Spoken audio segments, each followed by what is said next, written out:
Good evening children. మనము శిల్పి పాఠ్య భాగంలో నిన్న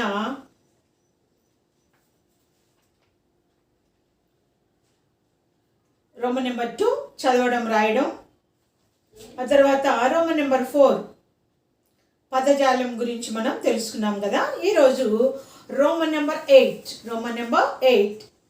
భాషను గురించి తెలుసుకుందాం. క్రింది పదాలను విడదీయండి. ఆల్రెడీ మీరు ఈ సందులు 6th క్లాస్లో మీరు నేర్చుకున్నవే, అయినప్పటికీ కూడా జాగ్రత్తగా వినండి. ఈ కింది పదాలను విడదీయండి. అక్కడ ఎగ్జాంపుల్ ఇచ్చాడు చూడండి. రాజేంద్రుడు ఎలా విడదీసాడు?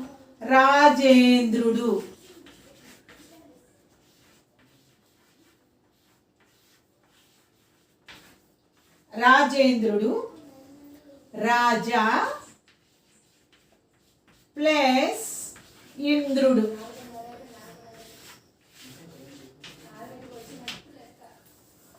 రాజా ప్లస్ ఇంద్రుడు. రాజా అన్నప్పుడు మనము జ అన్నప్పుడు చివరిని ఏ అక్షరం పలికింది? ఆ అనేటువంటి అచ్చు పలికింది. ఆ. రాజా అన్నప్పుడు చివరి ఏం పలికింది? ఆ అనేటువంటి అచ్చు పలికింది. అటు తర్వాత ప్లస్ తర్వాత ఏముంది? ఇంద్రుడు అన్నప్పుడు ఈ అనేటువంటి అచ్చు అన్నమాట. ఇక్కడ మనము ఈ ఆకి ఈ కలిసినప్పుడు ఈ అకారానికి ఈ అనేటువంటి అచ్చు కలిసినప్పుడు ఇక్కడ ఏమొచ్చింది? ఏ. రాజా ప్లస్ ఇంద్రుడు రాజేంద్రుడు. అంటే ఇక్కడ అకారానికి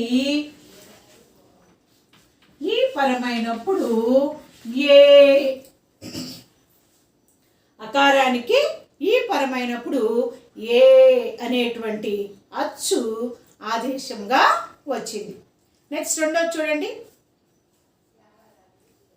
గజేంద్రుడు విడదీద్దాం.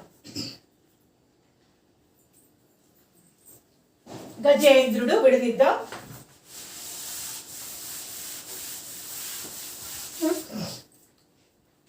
గజేంద్రుడు గజ ప్లస్ ఇంద్రుడు. గజ ప్లస్ ఇంద్రుడు. గజ అన్నప్పుడు ఇక్కడ జాలో ఏ అచ్చు ఉంది? ఆ అనేటువంటి అచ్చు ఉంది. ఈ ఆ అనే అచ్చుకి ఈ ఇంద్రుడిలో ఏముంది? ఈ అనేటువంటి అచ్చు పరమయ్యి ఇక్కడ ఏముంది? గజ ప్లస్ ఇంద్రుడు గజేంద్రుడు.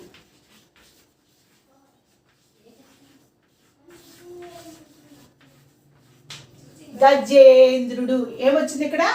ఏ. అంటే ఇక్కడ అకారానికి ఈ పరమైతే ఏ అనేటువంటి వచ్చు ఇక్కడ ఆదేశంగా వస్తుంది. నెక్స్ట్ ఎగ్జాంపుల్ చూద్దాం. మహేంద్రుడు ఎలా విడదీయాలి దీన్ని? మహా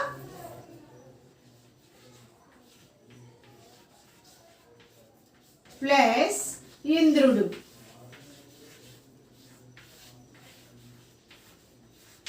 మహా ప్లస్ ఇంద్రుడు. మహా అని పలికినప్పుడు హాలో ఏం పలుకుతుంది? అక్కడ ఆ అనేటువంటి అచ్చు పలుకుతా ఉంది. ఆ అనే అచ్చుకి ఈ పరమయ్యి ఏమైంది? మహేంద్రుడు. ఏమొచ్చింది ఇక్కడ? ఏ అనే అచ్చు వచ్చి మహేంద్రుడు.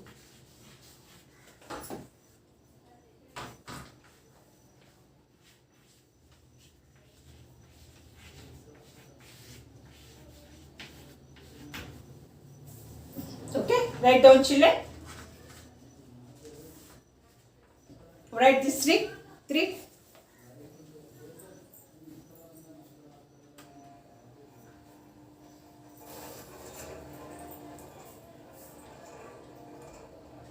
Write children.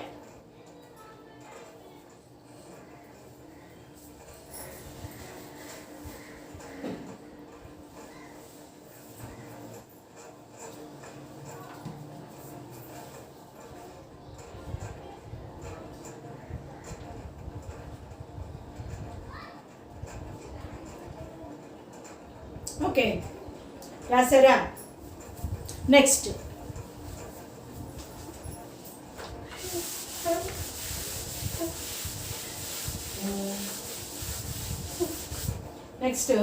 రెండవ ఎగ్జాంపుల్లో ఏమిచ్చాడు? పరోపకారం. సెకండ్ ఎగ్జాంపుల్లో పరోపకారం ఎలా విడదీశారు? పర ప్లస్ ఉపకారం. పర ప్లస్ ఉపకారం. పర అన్నప్పుడు రాలో చివర ఏ అచ్చు పలికింది? ఆ అనేటువంటి అచ్చు పలికింది. ఇక్కడ ప్లస్ తర్వాత ఏముంది? ఉత్తర పదంలో ఊ అనేటువంటి అచ్చు ఉంది. పర ప్లస్ ఉపకారం, ఆకి ఊ అనేటువంటి అచ్చు కలిసి ఏమొస్తుంది? ఓ అంటే పరోపకారం.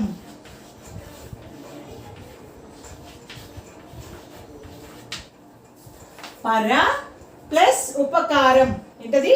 పరోపకారం. ఓ అన్నప్పుడు ఏం పలికింది? ఓ. కాబట్టి ఆకి ఊ పరమైతే ఓ అనేది అక్కడ ఆదేశంగా వస్తుంది. నెక్స్ట్ ఆ సెకండ్ ఎక్సర్సైజ్లో ఈ చూడండి, మహోన్నతి. మహోన్నతి ఎలా విడదీయాలి దీన్ని? మహా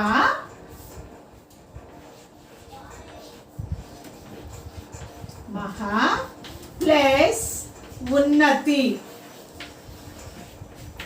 మహా ప్లస్ ఉన్నతి. మహా అన్నప్పుడు హాలో ఏ అచ్చు పలికింది? ఆ అనేటువంటి అచ్చు పలికింది. ఆ ఈ ఆకి ఏం పరమైంది? ఊ. ఆకి ఊ పరమై ఏమొచ్చింది? ఓ. మహా ప్లస్ ఉన్నతి మహోన్నతి.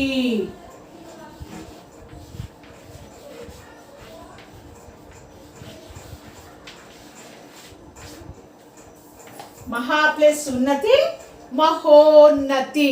ఇక్కడ ఆకి అకారానికి ఊ పరమై ఏమొచ్చింది? ఓ.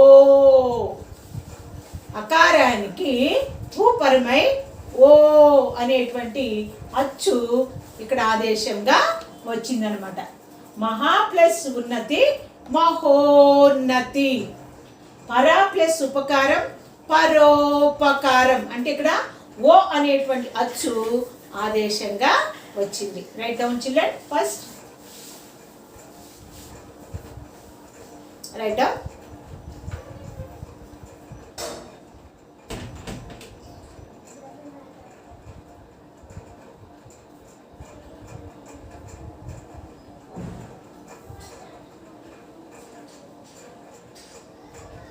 ఓకే,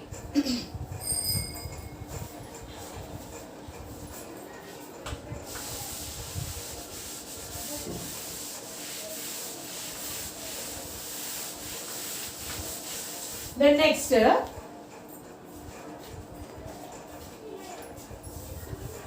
దేశోన్నతి. దేశోన్నతి. దేశ ప్లస్ ఉన్నతి. దేశ ప్లస్ ఉన్నతి. దేశ అన్నప్పుడు షాలో ఏ అచ్చు పలికింది? ఆ అనేటువంటి అచ్చుకి ఊ అనే అచ్చు పరమై ఓ. దేశ అనేటువంటి దానిలో షాలో చివర పలికిన అచ్చు ఏంటి? ఆ. ఈ ఆ అనే అచ్చుకి ఊ పరమయ్యి ఏమొచ్చింది? ఓ. దేశోన్నతి. దేశోన్నతి.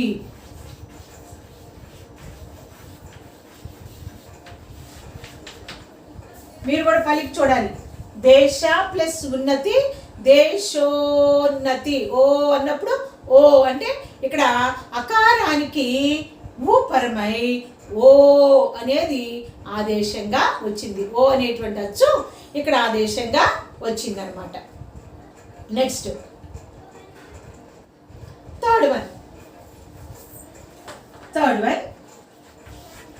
మహర్షి. మహర్షి మహా ప్లస్ ఋషి. మహా ప్లస్ ఋషి. ఇక్కడ మహా ప్లస్ ఋషి అన్నప్పుడు ఏమొచ్చింది? ఆ. మహాలో ఏమొచ్చింది? హ. ఆకి కింద రాస్తున్నాను జాగ్రత్తగా. ఆకి రు. పరమయి ఏమొచ్చింది? మహా ప్లస్ ఋషి మహర్షి. మహా ప్లస్ ఋషి మహర్షి. అర్ అంటే ఇక్కడ ఆకి రూపరమై అర్. ఆకి రూపరమై ఏమొచ్చింది? అర్.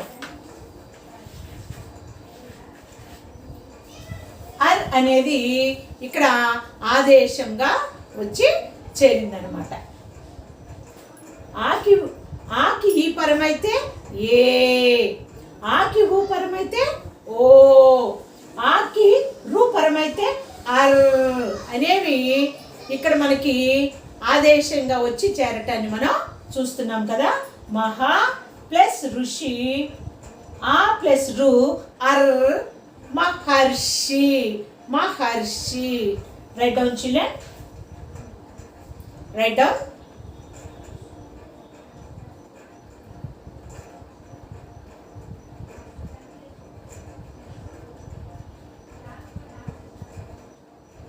ఓకే. నా ఒక ఎగ్జాంపుల్ ఇచ్చారు చూడండి. రాజర్షి. దాన్ని ఎలా విడదీయాలి?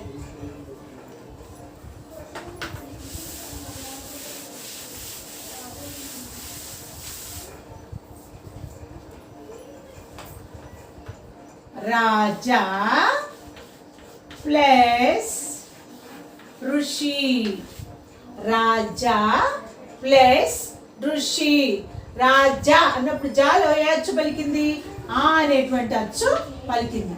ఈ ఆ అనే అచ్చుకి రు పరమయ్యి ఏమొచ్చింది?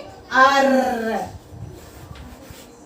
ఏమొచ్చింది అక్కడ? అర్. ఆకి రు పరమై అర్ వచ్చి ఏమైంది? రాజర్షి.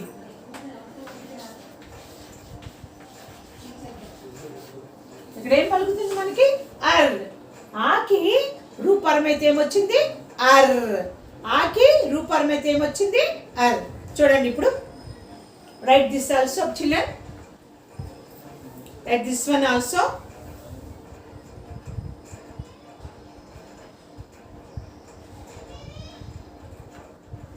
రాశారు కదా. ఇప్పుడు మనకి ఏమర్థం అవుతుంది? ఆకి ఈ. ఆకి ఈ పరమైతే ఏ. ఆకి ఊ పరమైతే ఓ. ఆకి రు పరమైతే అర్. ఆకి ఈ పరమైతే ఏ. ఆకి ఊ పరమైతే ఓ.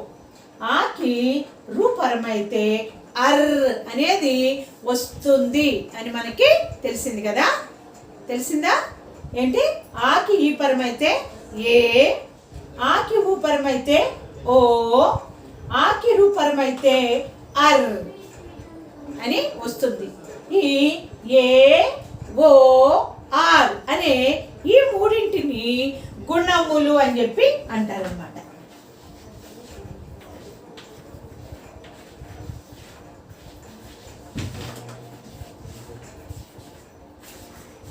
ఈ ఏ ఓ ఆర్ అనే వాటిని గుణములు అని చెప్పి అంటారు. ఇలా ఈ గుణములు ఏర్పడతాయి కాబట్టి దీనికి గుణసంధి అని పేరు. ఈ విధంగా ఆకి ఈ పరమైనప్పుడు ఏ. ఆకి ఊ పరమైనప్పుడు ఓ. ఆకి రు పరమైనప్పుడు అర్. ఈ ఏ ఓ ఆర్ అనే వాటిని గుణములు అని చెప్పి అంటారు. ఈ విధంగా గుణములు ఏర్పడతాయి కాబట్టి దీనికి గుణసంధి అని పేరు అన్నమాట. అర్థమైందా? ఇది ఏ సంధి ఇప్పుడు? గుణ సంధి. ఇక్కడ ఇప్పుడు అందరు టెక్స్ట్ బుక్ చూడండి. ఈ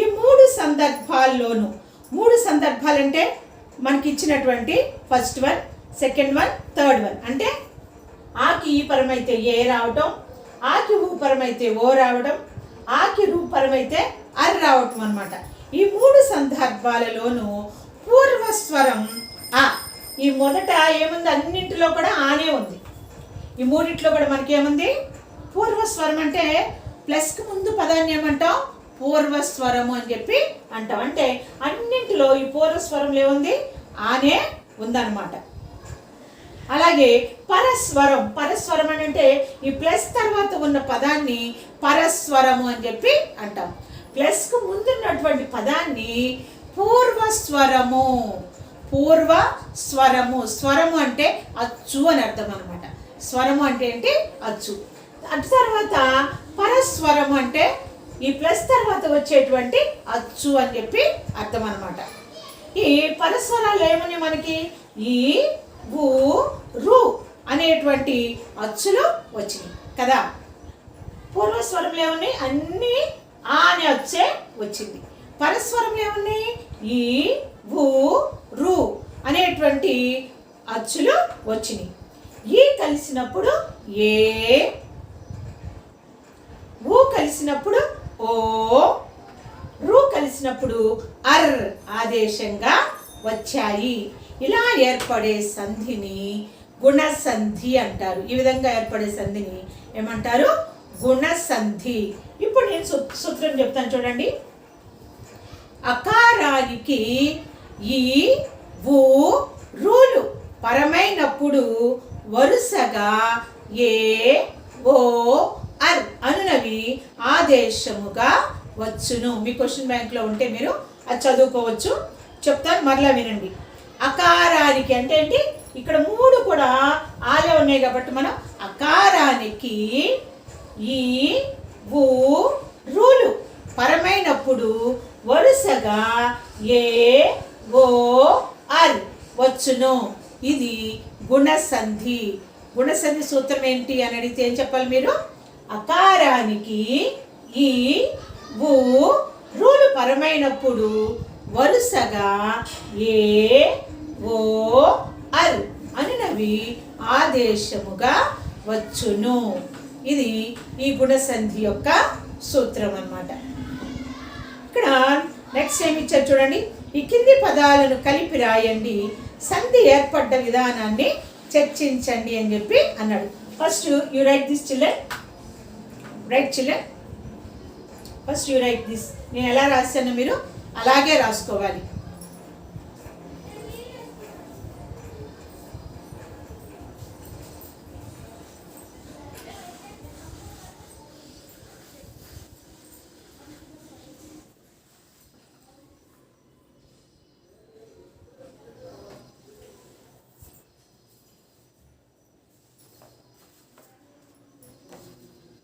నేను ఎలా రాశానో మీరు అలాగే రాసుకోవాలి. ఓకే, రాశారు కదా?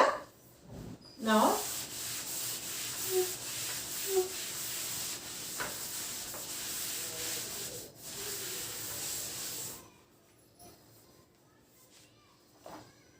ఇక్కడ మనకి సెకండ్ ఎక్సర్సైజ్లో ఏమి ఇచ్చాడంటే కింది పదాలను కలిపి రాయండి. మనకి విడదీసి ఇచ్చారు. రాజా ప్లస్ ఉత్తముడు, రాజా ప్లస్ ఉత్తముడు అన్నప్పుడు ఎగ్జాంపుల్ చూడాలి. అందరు టెక్స్ట్ బుక్లో చూడాలి. రాజా ప్లస్ ఉత్తముడు అన్నప్పుడు ఏముంది అక్కడ? రాజా ప్లస్ ఉత్తముడు అన్నప్పుడు రాజా అన్నప్పుడు ఆ పూర్వపదంలో ఏముంది? ఆ అనే అచ్చుకి పరపదంలో ఊ అనే అచ్చు పరమయ్యి ఏమేర్పడుతుంది ఇక్కడ? రాజా ప్లస్ ఉత్తముడు రాజోత్తముడు. ఎందుకంటే ఆకి ఊ పరమైతే ఏమొస్తుంది అని చెప్పాను? ఓ రాజోత్తముడు. రాజోత్తముడు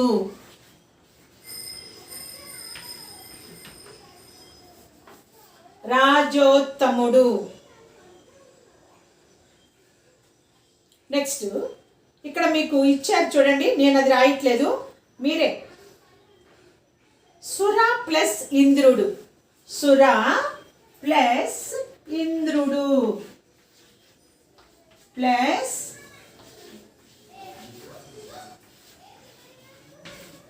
సుర ప్లస్ ఇంద్రుడు. సుర అన్నప్పుడు ఇక్కడ ఏం పలికింది? ఆ ప్లస్ ఈ. కింద రాస్తాను. ఆ ప్లస్ ఈ ఏమవుతుంది? ఏ. ఆ ప్లస్ ఈ ఈజ్ ఈక్వల్ టు ఏ వచ్చి సురేంద్రుడు.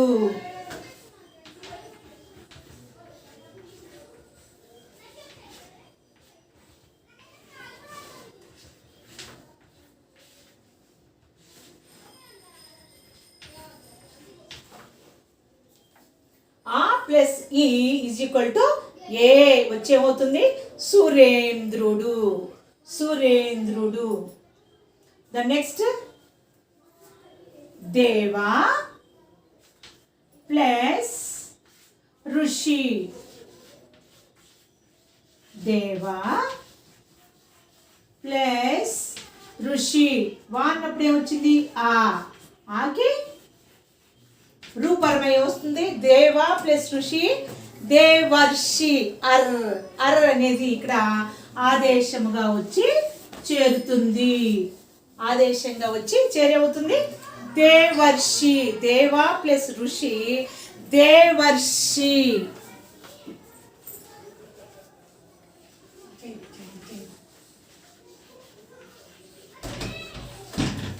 దేవా ప్లస్ ఋషి దేవర్షి. Right down children. దేవా ప్లస్ ఋషి దేవర్షి. ఇక్కడ రాజా ప్లస్ ఉత్తముడు అన్నప్పుడు ఆకి ఊపరమై వచ్చింది? ఓ. ఆకి ఊపరమై ఓ. అలాగే సురా ప్లస్ ఇంద్రుడు అన్నప్పుడు ఆకి ఈపరమై ఏ సురేంద్రుడు. ఇక్కడ ఆకి రూపరమై వచ్చింది? అర్ వచ్చి దేవర్షి అయిందనమాట. దెన్ లాస్ట్ వన్ స్వాతంత్ర ఉద్యమం. ఫస్ట్ వన్ చెప్పేస్తున్నా నేను.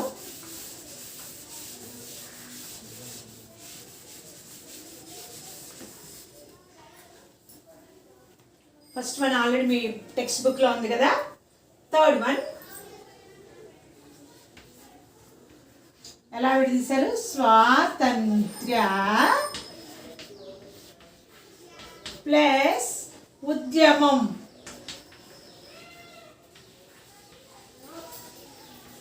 అన్నప్పుడు స్వాతంత్ర్య అన్నప్పుడు ఆ. ఆకి ఊపరమయ్యి ఏమొస్తుంది? ఓ. ఆకి ఊపరమై ఓ వచ్చి స్వాతంత్రోద్యమం.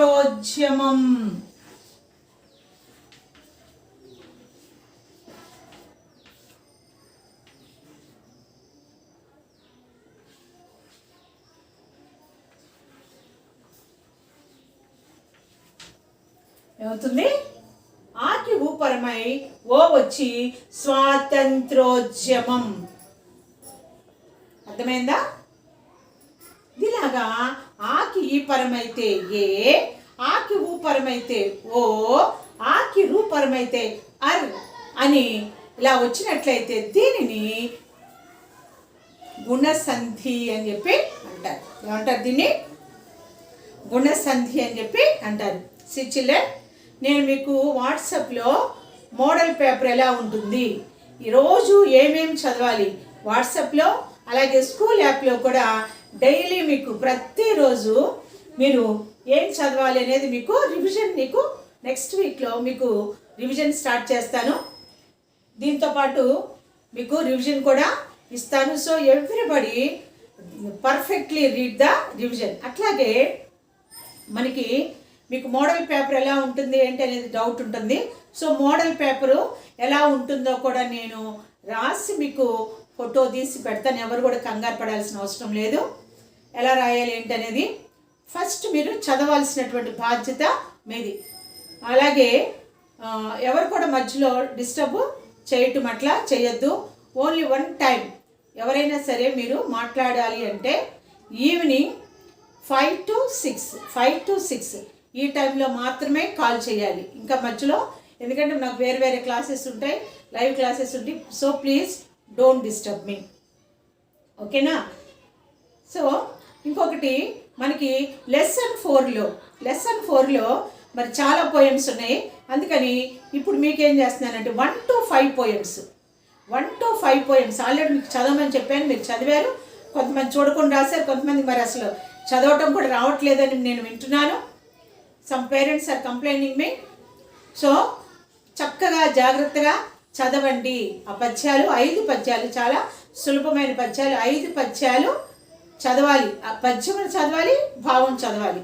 పద్యము భావం చదవాలి. మీకు 5 పద్యాల్లో ఒక పద్యం ఎగ్జామ్కి ఉంటుందన్నమాట. So read that 5 poems with భావాలు. ఆ తర్వాత నేను మీకు ఇంకా ఏమేమి చదవాలో ఫస్ట్ మోడల్ పేపర్ మీకు వాట్సాప్లో పెడతాను, అలాగే మీకు స్కూల్ యాప్లో కూడా పెడతాను. So don't worry. God bless you children. Bye.